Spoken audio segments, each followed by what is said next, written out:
starting the day with WOWO. WO, WO. Good morning, Fort Wayne. WO, WO. Good morning, Fort Wayne. WO, WO.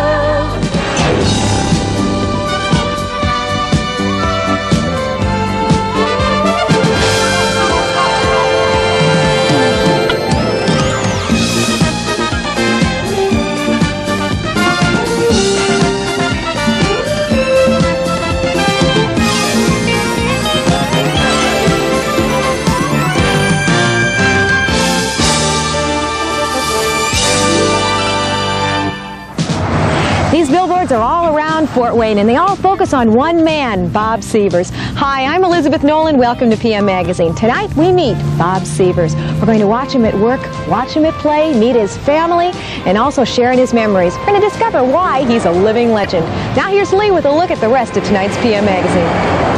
Tonight, I'm jogging through downtown Fort Wayne because we've got a story about Richard Simmons, kind of a zany guy who at one time was overweight himself, but now he's lost that weight and he's written a book called Never Say Diet. Tonight, you're going to find out more about him. In our departments, Jerry Baker reveals ways to kill stubborn weeds on your lawn, while Captain Carrot shares new ideas about gaining weight while you're pregnant. And Linda Harris visits the beautiful mansions of the Old South along the Mississippi River. Well, here it is, WOWO's world-famous fire escape. Behind those walls, a man works who is just about as famous, Bob Sievers. He was just recently inducted into the Broadcast Pioneers Hall of Fame. Tonight, we all get to share a very personal glimpse of this man.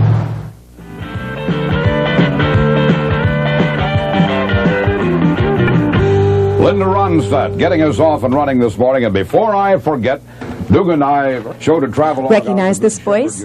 It belongs to a man who's become an institution in this area. He has the longest running radio show in Fort Wayne and one of the largest listening audiences in the country. In fact, at times he's heard as far away as South Africa. Who is it?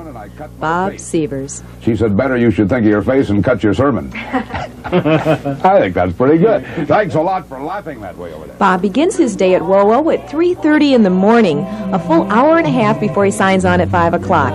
During this time, he compiles his news, organizes his commercials hour by hour to make sure everything goes according to the log, gets his paperwork done, and records his police calls. With all that completed, he then devotes full time to doing what he likes to do best, broadcasting his show. And that's the news and weather at 5. Bob Sievers reporting. Good morning, neighbors. Now it's chore time at Indiana's world-famous Little Red Barn. The Little Red Barn, one of the longest-running radio programs in the country. There's congenial conversation between Bob and Farm Director Dugan Fry, news from up at the farmhouse, police calls, all types of music, farm reports, and the now famous feeding of the chickens. Here, chick, chick, chick, chick, chick, come and get it. Here, chick, chick, chick, chick. After the 7 o'clock news, the Little Red Barn ends and the Bob Sievers Show begins. Bob continues playing music such as the Morning Moldy, gives that day's school lunch menu, and if the day dictates it, and this one did, he reads the list of no school announcements. These are closed. Elkhart County, Indiana. The Bethany Christian School. I think he's great. He's just about the greatest guy in the world. I listen to the radio in the morning to make sure my son goes to school or not, so I think he's really, really terrific. Oh, I wouldn't start my day without him. He's fantastic, and he does a lot for our community, too. What Bob Sievers means to me, morning radio. Well, he's just a good part of Fort Wayne. He helps Fort Wayne understand more about what's going on. Fort Wayne institution. First voice I woke up to every morning for years. Now, long live Bob Sievers. Bob started in radio in 1936 when he was only 13. He signed on for WOWO, which at that time was located in the Gospel Temple on Rudisill. Except for serving in the Navy during World War II, Bob has never missed a day of work in the 43 years he's been in broadcasting. I think the biggest thrill in all of my broadcasting in the days before TV, the night I was 21, I was announcing Tommy Dorsey at the Colonial Hotel and Terrace Gardens at Rochester at Lake Manitou, Indiana. And in the middle of the show, Tommy Dorsey said, our announcer, Bob Sievers, is 21 years old tonight. And in the middle of this network feed, they stopped and played and sang happy birthday to me. So I heard from friends and relatives all over the country. I considered that quite an honor with Tommy Dorsey doing that. Bob's had his embarrassing moments, too. Early in his career, he and 2 other teenagers were accused of throwing tomatoes as a Halloween prank at a neighbor's house. The result? The police came in and arrested me right on the air. And the next morning in the Journal-Gazette, it came out in huge letters about that high, about an inch high. Trio nabbed as vandals. Robert Watts, John Lyons, and Robert Sievers. Bob lives on the south side of Fort Wayne with his wife, Harriet, a retired nurse. People so often ask, do you get his breakfast? First of all, he can't stand the thought of a big breakfast at that hour of the morning, which makes me very happy.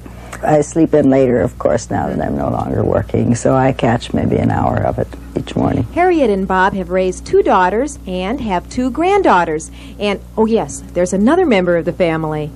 What's he doing? So this is the famous Molly.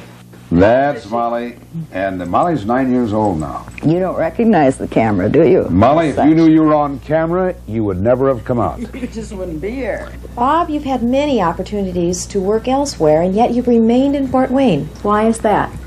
Well, I've always loved Fort Wayne. This has been my home. I was born here, and I have had chances in past down through life to go to Minneapolis or Chicago or Cincinnati, but I sort of wanted my daughters to go to the same schools I did, Harrison Hill, right over here, and South Side.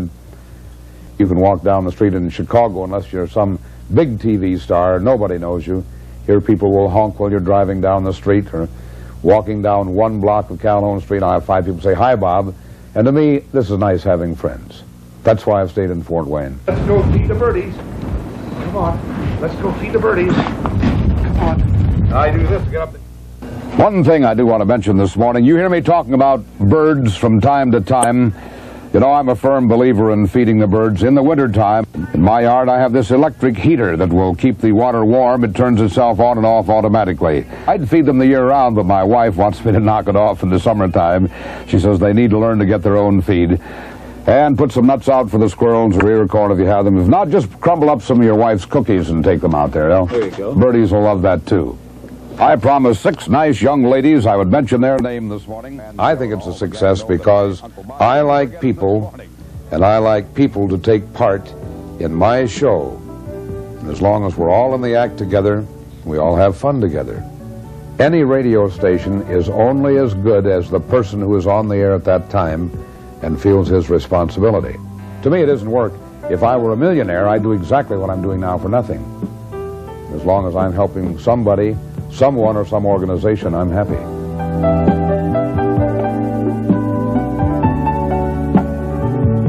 Best radio personality in the area. In a recent poll conducted by the Journal-Gazette, Bob won this honor hands down.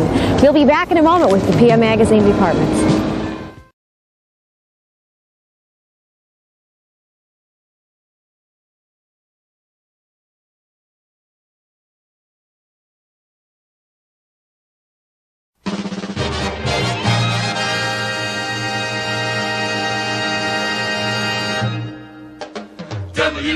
WOWO.